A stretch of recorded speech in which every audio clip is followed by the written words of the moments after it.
Welcome to Cupertino Insight. I'm Michelle Mann, the producer of the show, sitting in for Dorothy Cornelius, who unfortunately couldn't be with us tonight. On this evening's program, you'll see highlights from the 4th of July festivities from last year and find out what's planned for this year's big celebration.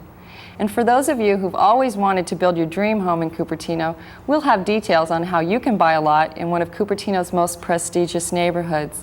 But first up, we'd like to introduce you to the newest member of the Cupertino business community, the Cupertino National Bank. June 15th marked the grand opening of Cupertino's first local and independent bank, the Cupertino National Bank. And as Bank President Don Allen puts it, it was nothing short of destiny. For the first time, we really have a chance to be the masters of our fate in a financial sense. The concentration of wealth and of capital, all the things that have to happen to make a city a great city, all the assets that have to come to bear don't usually take place unless there's a bank involved. Not that the bank has to be the guiding light, but that's what gets people's attention, is the ability to concentrate capital and make things happen for the betterment of a community. So, and I can get in a soapbox, but I really think that having a good bank and one that will respond to community needs can really be a link and can provide some kind of synergy to make the community truly a great place. Over 1,000 well-wishers gathered for the gala event, all showing good cheer and support for a healthy future.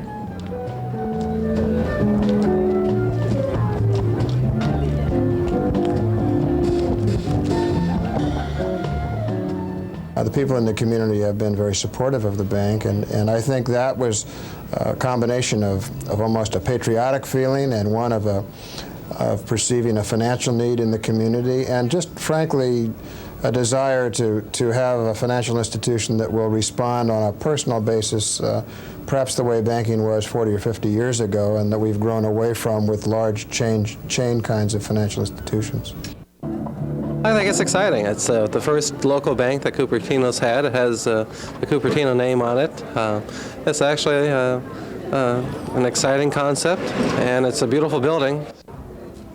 I love Cupertino, and my family and I really enjoy the community and all of its amenities, and so this seemed to me to be an absolute natural. It's a dream. Who do you know that can live 4 minutes from where they work and can be associated in a business sense with people that they enjoy both on a personal and a professional basis? So it's sort of an ideal realized for me. So Cupertino has a bank it can truly call its own, but will it be successful? We will build the bank slowly and carefully and try our very best to respond to the needs of people. And over time, we think that we will have a healthy and an ongoing financial institution that truly will be responsive to and sensitive to the community's needs. It looks like they're off to a great start, and we wish the bank much success. You know, you may have thought it was next to impossible to purchase a home in Cupertino, but with the help of the city and the Cupertino Union School District, you now have an opportunity to purchase a lot in the former Hoover School site off Stelling and Prospect Road.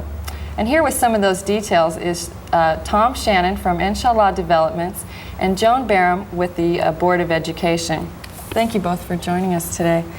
Joan, why don't we start with you? The district started doing this, I guess, about a year ago, planning for this sale of the school site. Could you tell us a little bit about the background involved in this? Well, maybe I'll begin with the background of the reason we have closed schools and schools that we need to dispose of is that our enrollment has fallen from, in the last 15 years, from a high of 23,000 students in the Cupertino School District to 10,500 students today. So we have closed 22 schools. We have already sold several of those sites, but we still, including Hoover and Jollyman, who we have just sold in cooperation or in the midst of selling with the city, we will still have 12 closed school sites available, and really no sense that we will need more than 3 or 4 of those at any time in the future. I see. So we started talking to the city. A little over a year ago, the Superintendent Yvette Del Prado and I met with then Mayor John Plungy and City Manager Bob Quinlan and just began to talk about what are the city's needs in terms of recreational needs and open space.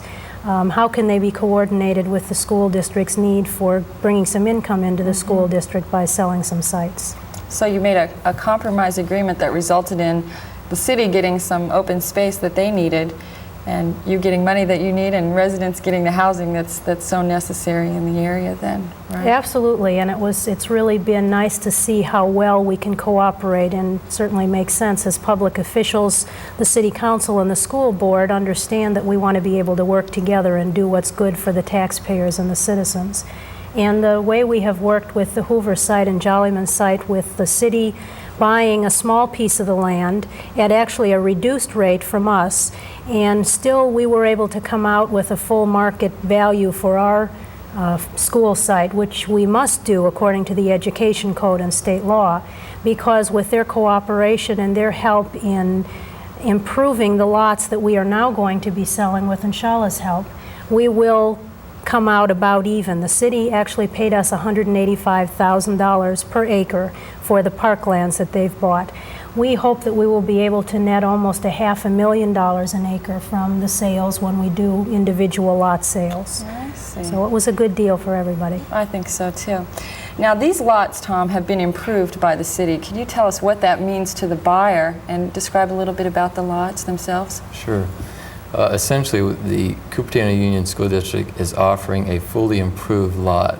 That essentially means that the streets, the curbs, and the storm gutters will be installed. There will be a set of utilities to the lot line, essentially PG&E, the sewer systems, and the gas lines. A buyer will be able to purchase what we call a fully improved lot, and their responsibility will be to essentially build their custom home. I see. And how many lots are there then, and what are the size? Do they vary? Yes, there are 27 lots, and they vary in size from 6,000 to 7,600 square feet. That's a nice sized lot, Yes, isn't it? you can put a very nice sized home on a 6,000 square foot lot.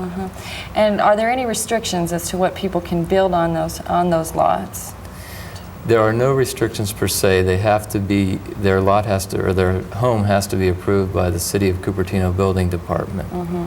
And I guess in keeping then with the existing homes, if there's a single-story home there now, then they should, next to it should be another single-story home or something like that, keeping with the homes That's in correct. the area. That's correct. I see.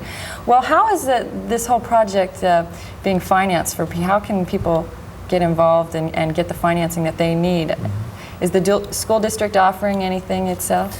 Yes, the Cupertino Union School District is offering a very attractive financing program, and essentially it's a short-term financing program to allow the buyers to purchase the lot, finalize their plans for their home development, and actually go to the city and pull the building permits.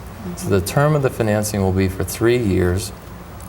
The only qualification will be that a buyer will have to put 30% down at the closing of the sale of the lot. The interest rate will be at 11%. The school district will be charging a 1-point fee to administer the loan. And at that point in time, once that is the only qualification, and then when the buyer gets their plans approved and the city's building permit is issued, then the construction financing will be able to pay off the school district, and then they will be able to go forward and build their home. I see. Well, Joan, is this pretty unique for a school district to do? What's the reason behind the school district offering this kind of financing? Well, obviously it isn't unique for a school district to have property to sell. Generally, school districts have sold the whole site, put it up to bid, sold it unimproved, often with the building still on the site.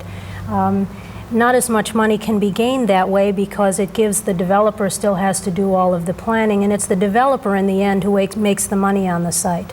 By cooperating this way and working with the city, and the city has really helped us understand how this could work and made it work for the benefit both of the citizens of the community and for the school district. We have realized that we could, by improving the lots, and the city has helped us financially by advancing the money and actually facilitating the improvement of the lots, we are able to bring in much more money and actually see some of the increases from the property come into the school district rather than be given off to a third-party developer who comes in to buy. Well, then that allows you then to offer the financing, is that?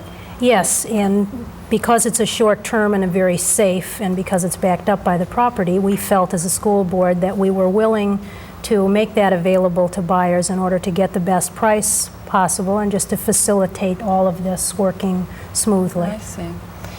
Now, what about the bidding process itself? It's to be held in a public bidding process. Want to explain a little bit about Sure. that? It is a public bidding process, and that's because we are dealing with a public agency, the Cupertino Union School District. Essentially, there are two alternatives for a buyer that's interested. They may submit a written bid up to 1 p.m. on August 7th, which is the date. At 7:30 p.m., we will hold the oral bidding. Or they can simply participate in the oral bidding. We encourage them to participate with a written bid because that only has to be accompanied by a $10,000 cashier's check. I see. If you don't submit a written bid and you would like to participate in the oral bidding, then that requires a $20,000 cashier's check. It's a very simplified process, and we would encourage anyone that's interested to just take a brief look at our brochure, and I think they'll fully understand the bidding process, and we hope that they can be successful purchasers. I think it's really a beautiful area, that school, and the whole surrounding area. We were out, we saw the hills out there. It's really a beautiful place. We hope that a lot of people will take advantage of that. Joan, the school district stands to make a lot of money on this, it would seem, between the sale of this now Hoover and then Jollyman at the beginning of next year. What is the money going to be spent on? Are there any restrictions about this money? There are lots of restrictions. We would love to be able to spend the money that we get in ways like this on our actual instructional program, but because the state has laws about what we do with our facilities, and particularly because in Cupertino we still owe over $19 million to the state from loans that we had from them when we originally built our schools. The state very carefully, and the local assistance, the Office of Local Assistance, very carefully controls what we need to do with the money that we gain from the sale or the lease of school sites. So we will have to put all of the proceeds into capital improvements or deferred maintenance. But we have millions of dollars of needs in our aging school buildings for roofs, for asbestos removal and containment for the safety of the children, for resurfacing of parking lots and playing fields. I think we in Cupertino have been able to do a better job than many communities in keeping our school grounds and facilities as a real asset to the neighborhoods. They're well kept up, they're good-looking facilities, and that takes a lot of money put into them every year, and that's what this money would be used for improving, repairing, and maintaining the buildings that we will be keeping in our inventory. Good. Well, it sounds like this plan is a really unique opportunity. It benefits almost everybody in the community, I think, and I thank you very much for being here with us tonight. If you'd like more information about how you can get allotted at Hoover, please call Enshallah Developments at 295-9880.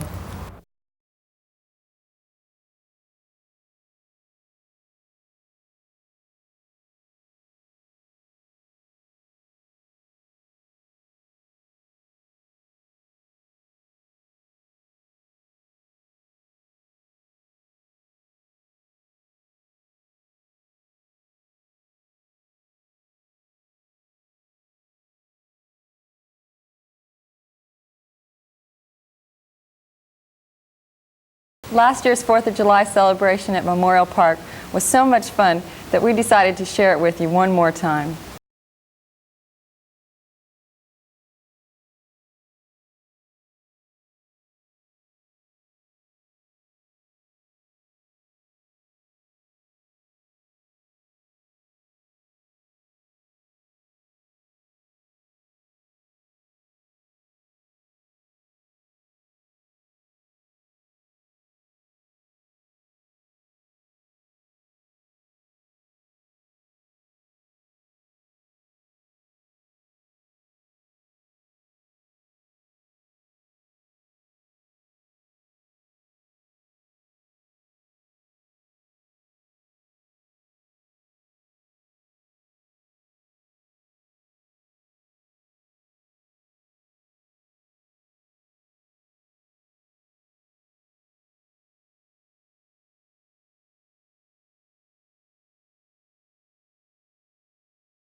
The city's been making some plans for an even better celebration this year, and here to tell us about it is Steve Dowling, the Parks and Recreation Director. Steve, what kind of things are going to happen this year at the 4th of July celebration? Well, generally, what's going to happen this year is we've kind of divided the day into two parts. There'll be a morning-afternoon program at Memorial Park, and then an evening program at De Anza College. And the morning starts real early, from what I understand. We start off with a pancake breakfast at 7 a.m., and that's done by the De Anza Optimist Club of Cupertino. And that goes until noon. And I'd like to tell the price on that, if I may. That's $3 for adults and $1.50 for kids. And the best part is it's all you can eat. Oh, great. A real deal. Throughout that morning, then we'll have some entertainment in the senior center while people are enjoying pancakes and sausage and what have you. I see. And then there are a lot of little special programs like water games and volleyball, family games. Can you tell us a little bit what those are going to be like? Well, what we try to do on the 4th of July is provide people an atmosphere to either participate or just sit back and relax and watch. Now, for those that want to come out and get involved, primarily the young people, we have a number of ideas that definitely will get them moving about. For example, water play is basically just that. We're going to turn on some sprinklers, we're going to go on a slip and slide, we're going to do water balloon toss, that kind of thing. Oh, great. In addition to that, we've got a village fair for kids. Now, that's simply game booths at no charge, and they can win small little prizes for their efforts. And we also have free face painting, and we're going to do some family drop-in kinds of games, what with the earth ball that was on the tape earlier.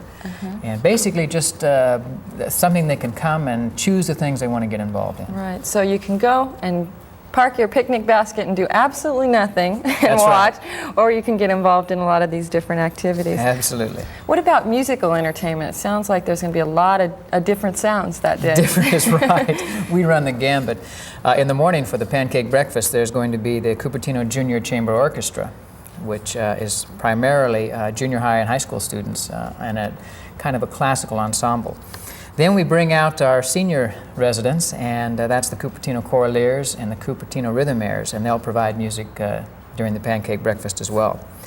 Then in the afternoon, we open in the amphitheater at 1 o'clock, and that's going to be a group called Sundance. Dan Kennedy, who's in that group, and I believe has a show on this program. Dan will be returning for about the 4th year. And that's kind of easy rock contemporary music. Then we provide some juggling and comedy from Dan Menendez, and he is a returning artist as well.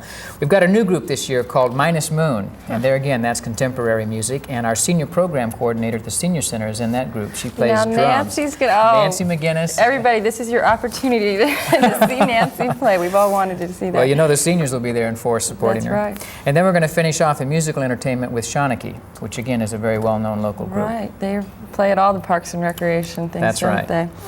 Well, Steve, there is one big change this year, Big I change. understand, from last year, and that's fireworks. Why did the city decide to do fireworks this year? Well, a number of reasons. As you know, most recently the city has passed a rather strict fireworks ordinance, and there was a desire on the part of council to provide people something that is safe and something that is controlled, and with that as a motive, plus we used to do fireworks 4 years ago. That combination of thinking is what got us to the point of saying, let's do something again this year in terms of fireworks. So it'd be a big spectacular? Spectacular. Pyro Spectaculars is the company that's putting on the show. They're the same ones that's done the Olympics and the Super Bowl. And it'll be a 20-minute show here on De Anza campus, and it'll have a music background. Now, the key thing for the public to remember is that there's no charge, and that we ask people to sit on the soccer field or the baseball field or in the parking lots if they wish. Now, is it just for Cupertino residents, or anybody from the area, surrounding area, going to be We encourage invited? Cupertino residents. I see. Okay. Simple enough. Just prior to the fireworks, I want to mention that the De Anza Jazz Singers will do a 1-hour concert. Oh, and that's at wonderful. 8:30, and then when they're done at 9:30 prompt, the fireworks will go off. Now, is this typical of cities doing fireworks? A lot of cities do this, or are we unique? A lot of cities are doing it this year. Most peninsula cities are putting on a fireworks program for their residents. Well, I think everybody will enjoy it this year, I'm sure they will. You know, summer is a real busy time for you, I know, and we're happy that you came by to tell us about the 4th of July. My Thanks pleasure. a lot. Thanks for having me. Okay. Now, here's a tip on how you can help keep the city streets clean. You probably haven't thought much about street sweeping, but the city of Cupertino does and spends $95,000 a year sweeping both residential and commercial streets. Sometimes residents don't know when to move their cars off the street, or they forget. When you're parked in your curb and gutter, like in front of your house, several cars in there, the sweeper goes out into the street, sweeps the street and not the curb and gutter, what it's designed for, causing the leaves and debris to stay in there.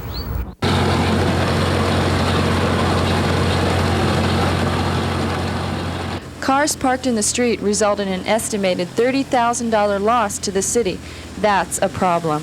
The solution to it is that we are going to put signs out on the areas that we sweep, which will take care of an area or a time between 8 o'clock in the morning and 4 o'clock in the afternoon, which the street sweeper will be able to get in there and do its job. The sign will say to please remove your car. We don't know if it's going to be a tow-away zone yet or whatever it is, but there will be a officer that will be going around with us to make sure that the people do remove their cars. Watch for the new signs on your light poles.